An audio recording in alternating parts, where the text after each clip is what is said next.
Welcome to Disrupting Peace, a show about why peace hasn't worked and how it still could. I'm Bridget Conley, Research Director at the World Peace Foundation. This season, we're focusing on the first steps that everyday people can take towards peace. And today, I'm starting with the idea that children are the future. Now, as cheesy and overused as that phrase is, I think on some level we all understand that it's true. So how does violence impact kids? And where should we start if we want to make things better for children around the world? To learn more, I'm speaking with Catherine Panter-Brick and Susan Bissell.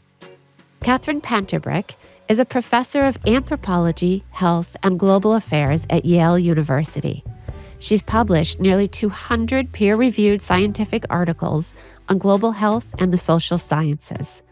Her research focuses on children around the world in contexts of homelessness, displacement, and war. Susan Bissell spent more than 2 decades working with UNICEF on issues related to the rights, safety, and security of children around the world. Today, she's a visiting scholar and senior fellow at the FXB Center for Health and Human Rights at Harvard University. In this episode, we look at how violence impacts children, sometimes before they or their parents are even born. We'll learn about how war changes DNA over generations, explore resilience, and look at how we can affect change on a personal and global level.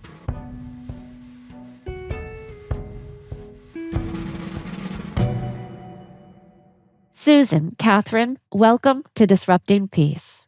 Thank you for having us. Thanks so much for having us with you. So, questions of war and peace are often imagined as belonging to world leaders and capitals around the world, or rebels in secretive hideaways. Rarely would we imagine children as central to the possibility of peace. Catherine, why did you make children the focus of your career? 20 years ago, I was working in Afghanistan on mental health and resilience, and one key finding really stuck with me, still to this day. And that was that for Afghans, it was hope for the future and not the trauma of war that was really influencing their mental health.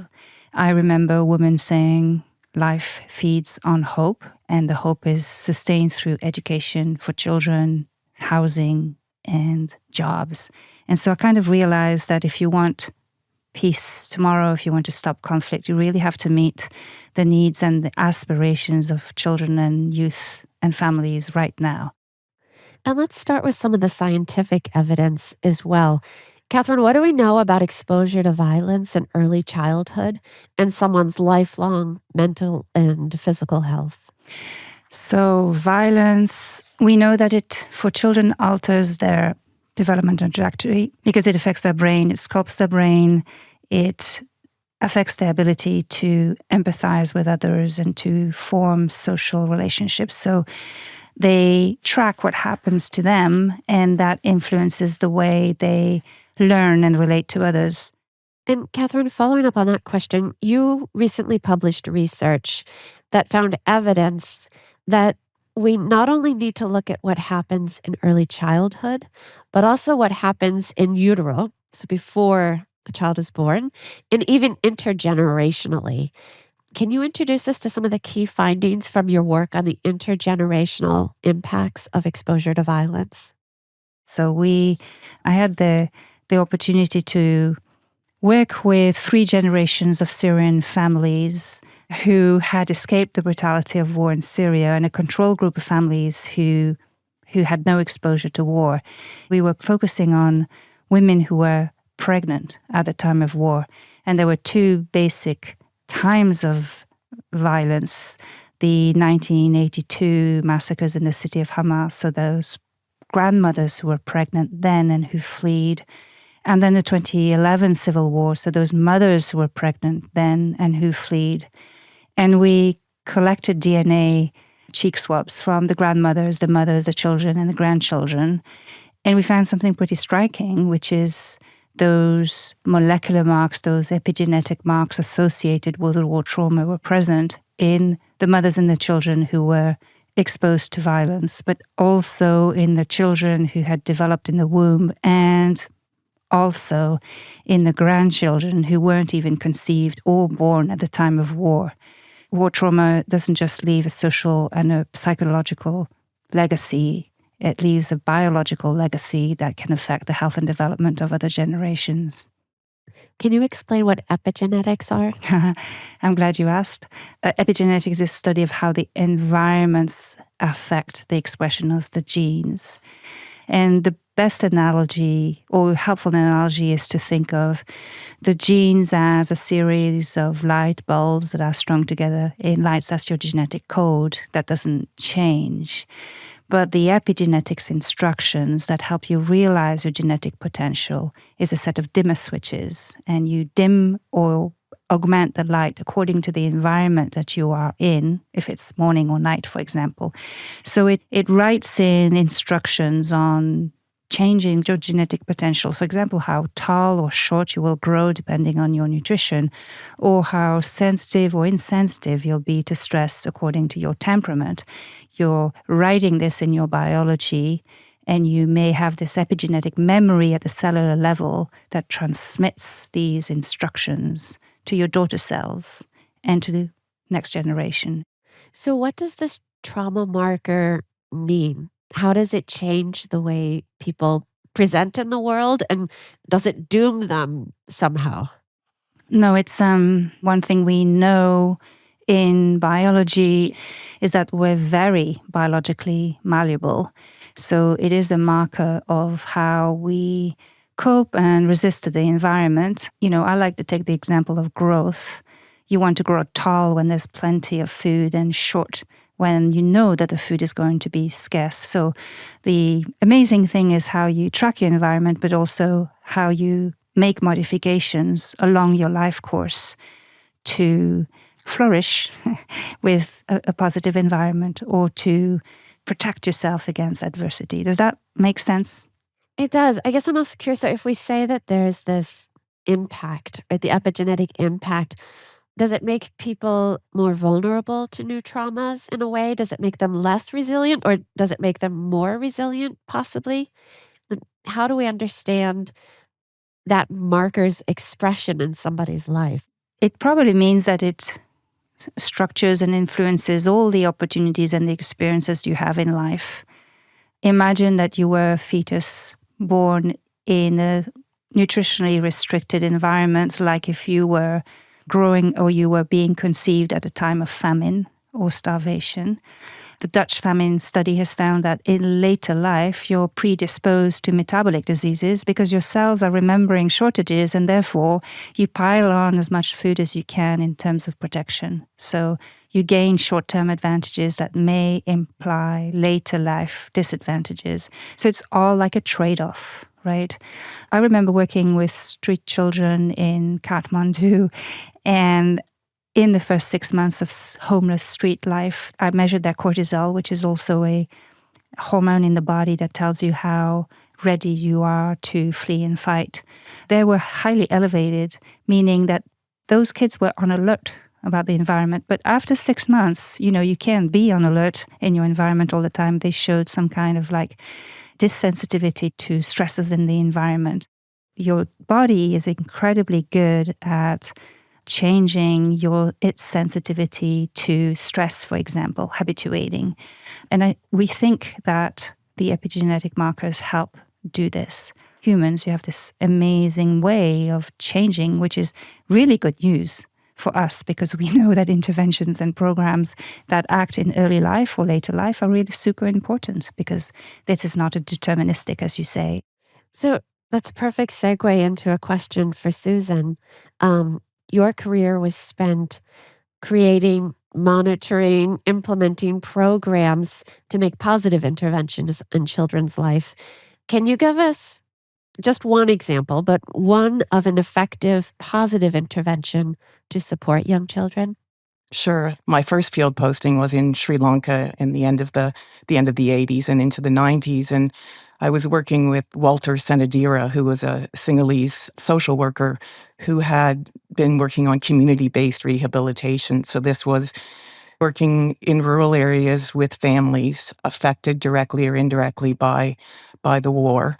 So we went to this little sort of hut. Mom and dad were there, and there was a small building next to it. And in that little building was a small boy who was locked in there. One leg was tied to the bed so that he couldn't, get off the bed and move around. And he had epilepsy.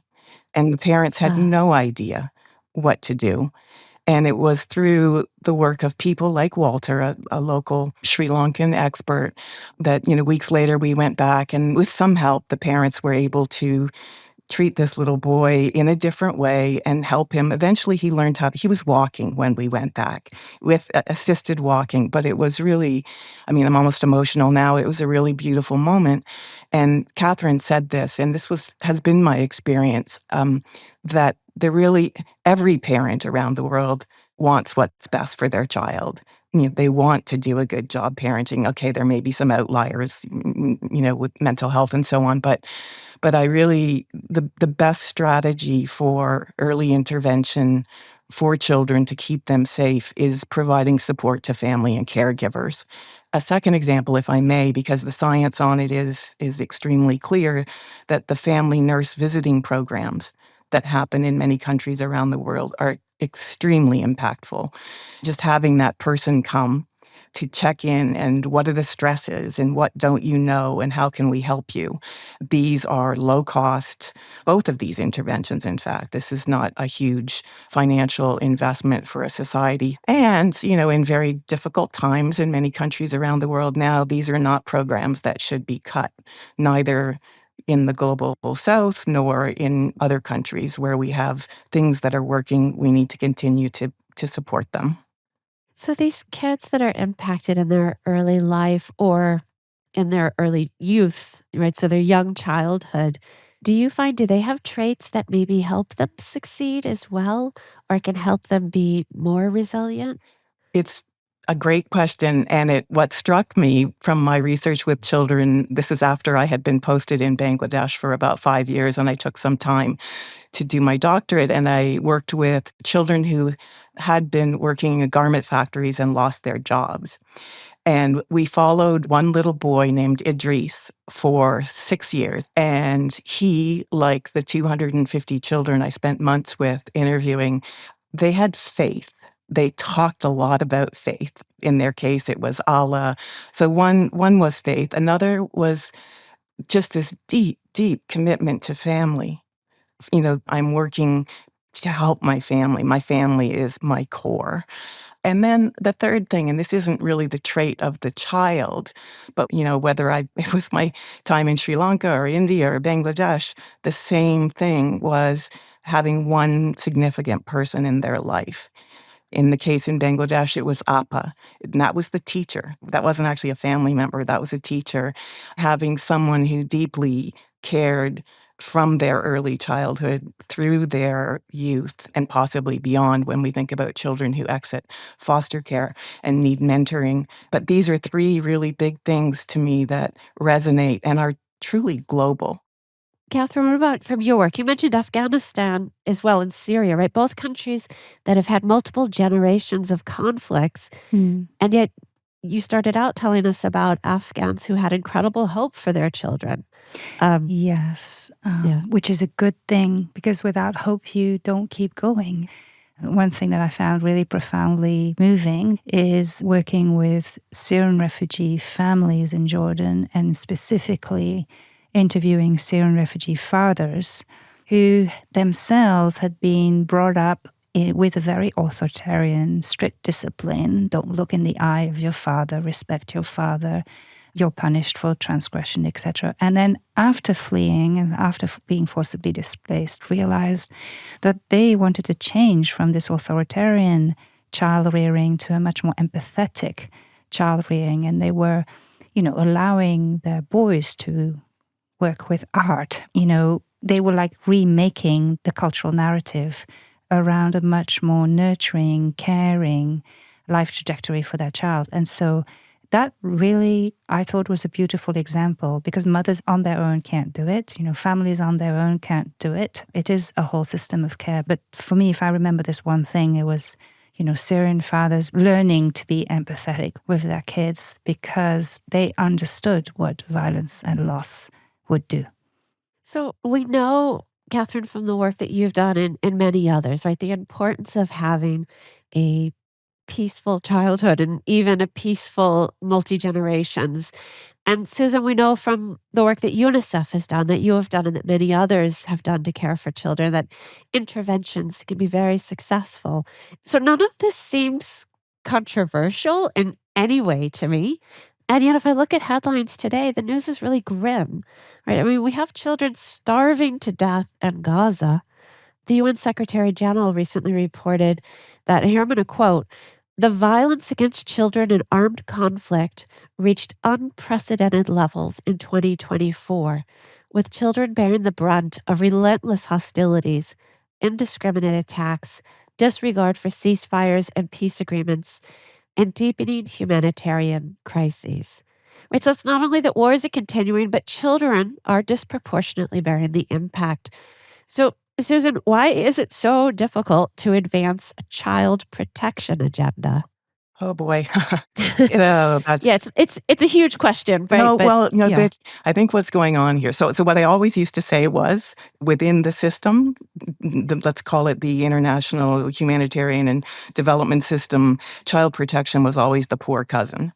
Right? It was like the last thing. So you do the water and sanitation, and you got to make sure everybody's fed, and you do the health, and then whatever is left over in the budget, you get for your child protection work. And I try to demystify this. My last few years with UNICEF were setting up a global partnership focused on ending violence against children, and we did some research first of all, and found out that people around the world didn't really understand child protection. They understood it in different ways. So we wanted to simplify it. And these researchers from a communications firm went around the world and they asked people what they understood child protection to be. And people were confused. And then they started to talk about violence against children, violence and abuse. And everybody understood that. And so the light went on for us to try to simplify for people, in particular policymakers, to try to break this down and to look at what works to prevent this from happening. And so we shifted our focus. We broke it down to the strategies that work. So you need good laws and policies in place, and you need enforcement of those laws and policies. You need support to families and caregivers. The list is a long one. I think the challenges today are in part political. I think we need some serious reforms in the way the sort of global order for peace is set up because it's not working. And I don't like using the words political will, but it's writ large right now that there is an absence of this. We cannot get our leaders to the table to agree, to discuss. We have so many crises and so many demands on resources that it's just almost impossible to fill all of those voids. But here's a positive thing I want to say, that no longer are we in a situation where we assume that violence, exploitation, abuse, and neglect of children takes place only in poor countries in the global south. In fact, these are things that happen to children everywhere. And what's positive about that is that the solutions, the prevention and response to these things can be shared around the world. And this is actually happening where, for example, countries in North America have looked to law reform in a country like Brazil, where just by changing the hours that alcohol is sold, this reduces violence at the family level. So there are other examples, but the shared experience of violence in childhood is linked very closely to the sharing of solutions for prevention and response. Catherine, for you, as you look around today, what worries you the most, and what are you the most encouraged by? So first of all, I think what really discourages me is to see the harm done to children by violence and poverty and neglect, because that harm is man-made, it's demonstrably unjust to children, and it's wholly preventable. So that's discouraging. But I'm not a discouraged person because I'm really I think your question was about what was encouraging, and what is encouraging is all the people who try to have the belief in change, which is that if we teach respect, if we break down us and them barriers, we can have a society where difference is recognized and not framed in malice and hate, right? Just recognized. Remember, there's two sides of this arrow. There's children and youth and families, and there's peace, right? You have to want peace. And I'm very encouraged by the fact that young people around the world want to have this peace-building dialogue. One of the things that the several consortiums, in particular the Early Childhood Peace Consortium, does, embedding early childhood development in peace-building efforts and going to the United Nations in advance of the General Assembly in September 2025 to write in this commitment that is protecting children, respecting international humanitarian law that tells you that civilians should not be targeted, and showing the evidence that we can build these foundations for peace. I guess Susan and I both believe that investing in children and youth is a very effective strategy for peace, if that answers your question. Yeah, it does. And can I you talk about commitments at the UN, and I know a lot of people think, oh, the UN and commitments. And I'll tell you, as a person that has worked in the field, having those commitments gives you, I was about to say ammunition, nonviolent ammunition. It gives you something to take with you for the advocacy that you're trying to do with partners on the ground. And so those commitments give you a hook. They're not everything. They're no substitute for a lot of other stuff you have to do, but they're extremely helpful. So even if we get reform in the UN, we have to keep some kind of body that continues to try to affect, the world order and peace. And also, I'm really struck by this generational conversation. I'm part of a little group that's working on intergenerational dialogue, and my money is on youth. It's not a substitute for adult action, but we have example after example of youth-led advocacy that is effective. I think that's where we really have to look for change and support that effort that's, I think, growing around the world. I think what I hear you both saying is that, okay, the peace building era and the investments didn't solve the problems, but they have effectively reset expectations and introduced vocabularies and practices that there's still a demand for, and that we're hearing from young people in the US and around the world that it is a task they're taking up, not starting at ground zero again. But there is a sense that there are things that we can learn from this era, even if we feel like we're losing some of the structure today, that will move us into the future. Is that right? I think that's exactly right. I mean, there's a whole body of guidance, the Security Council resolutions on what should be done in war and, no attacks on schools and hospitals and, all of that. That exists, whether you're adhering to it or not. It didn't go away. It wasn't rescinded. Even if we're seeing all of the sort of the negativity around us right now, and it's pretty extreme, there are still people, even within those, warring bodies or who want something else. And I think, that's what we need to be hopeful about. We're going to shift gears now. And our last question is one that we do at the end of every episode. We call it collective dreaming. We always start by looking backwards before we start thinking about the future. So, the world's premier child protection organization, the one Susan worked with, UNICEF, was created in 1946, 79 years ago. Here's our challenge. Picture 79 years into the future. So it's the year 2104. Imagine people and countries around the world have created programs that prioritize the health and well-being of all children. Not necessarily in some utopia, but let's say we've gotten better. What do we need to do in our lifetime in order to get there? Susan? Wow. I tear up as I listen to you, because when I started at UNICEF, I was 24 years old. One of the things we used to say was, we've got to do ourselves out of a job. And that's really what I still want. So social welfare budgets need to be robust. Education budgets need to be robust. Children need to be a priority. And I think the world order is changing. And that is something that I think about a lot. So these new bodies, how are they going to work? And how do we make sure that for them, children are a priority? I also I'll conclude with this. I worked with Shiv Kumar, an Indian colleague and friend, and he did some projections of where the children in the world will be 30 years from now. And the bulk of the world's children are going to be obviously in India and China. And now is the time to make sure, and this is something I've committed now this chunk of my life to, making sure that training institutions around the world are churning out the kind of people that can serve their own populations, that can serve children. Those are social workers, those are lawyers, those are doctors, because it's really not about, someone from outside a country coming in and fixing it. It is about growing national capacity to care and provide and to keep children safe. Thank you. Catherine, what do we still need to do in our lifetime?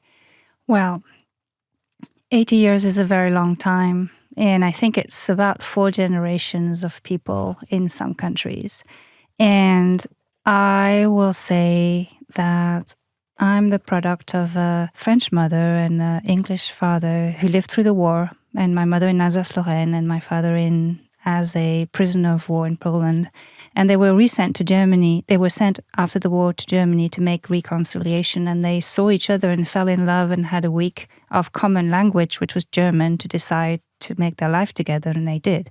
And the generation under me doesn't share any of that Europe cohesion views, right? So I'm very aware that young people can just undo that work very fast. And that's seen through Brexit in England, and it's seen through many other ways that young people have still an us and them mentality. So I'm very sensitive to the fact that everything kind of can be undone by the will of young people who grow up and take hold of society.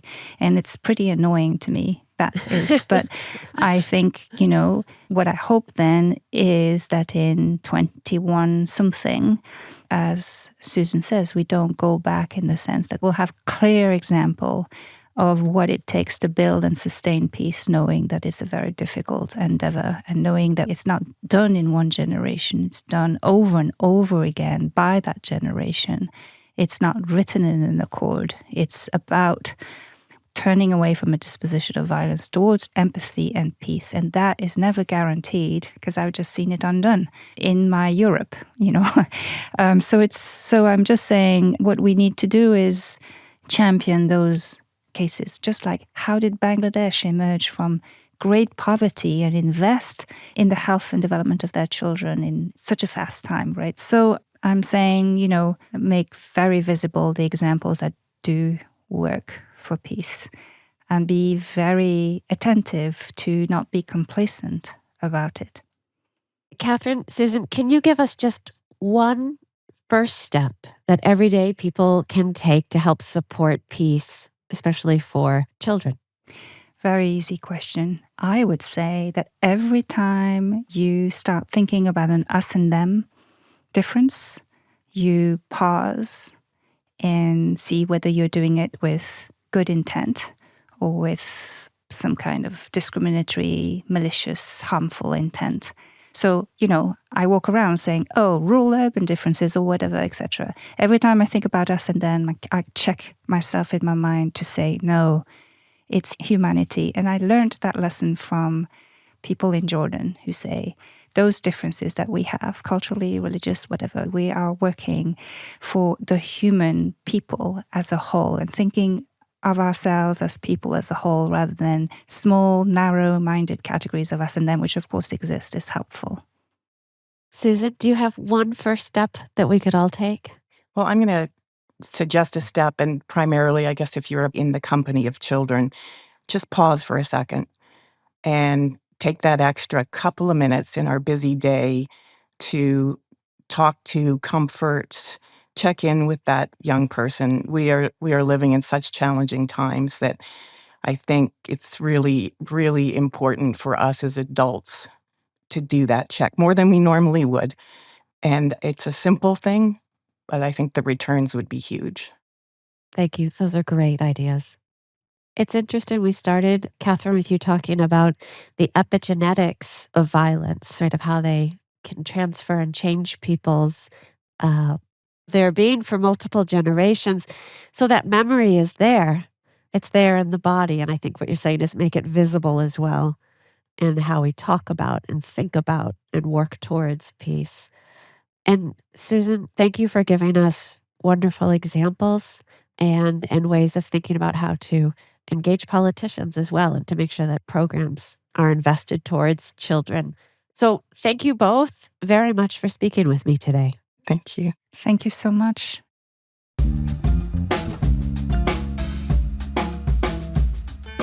Everyone is probably familiar with the cliche image of a child crying in a refugee camp. It's usually a plea for money to stop the suffering of innocent children. But what we learned today is that protecting kids goes much farther than reducing individual suffering. It is crucial for global peace.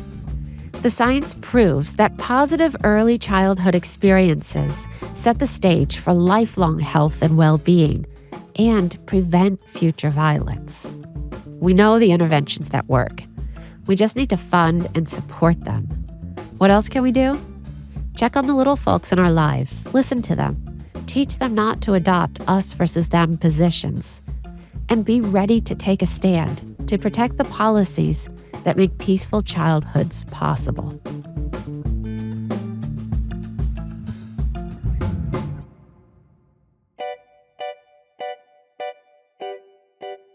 Thanks for listening to Disrupting Peace. I'm Bridget Conley. You can find out more about Catherine Panter-Brick and Susan Bissell in the links in our show notes, including a link to the epigenetic study that Catherine referenced. Next week on Disrupting Peace, we're exploring the first steps we can take to promote healthy masculinity. In Colombia, we worked with cacao farmers, we worked with miners, really using their context to be able to connect with them and engage with them in a meaningful way. Because if you invite a man to talk about gender equity, they're like, no, that's not for me, or I'm not interested, or sure, I'll go, but then never show up. And so it's really important to use language that is appropriate, that's relevant, that's inclusive of their needs. Disrupting Peace is a production of the World Peace Foundation. Find out more at worldpeacefoundation.org. You can find us on Blue Sky at worldpeacefdtn.bsky.social. You can also find us on Instagram at worldpeacefdtn. The show is produced by myself and Emily Shaw, engineering by Jacob Winnick and Asia Simpson, marketing and social media by Emily Room, show artwork by Simon Fung. Special thanks to Jeremy Helton, my colleagues Lisa Avery, B. Arneson, and Alex Duvall, and the team from the Tufts Digital Design Studio, including Kimberly Lynn Ferrero-Arnias and Miles Donovan. Okay, until next time, stay skeptical and hopeful.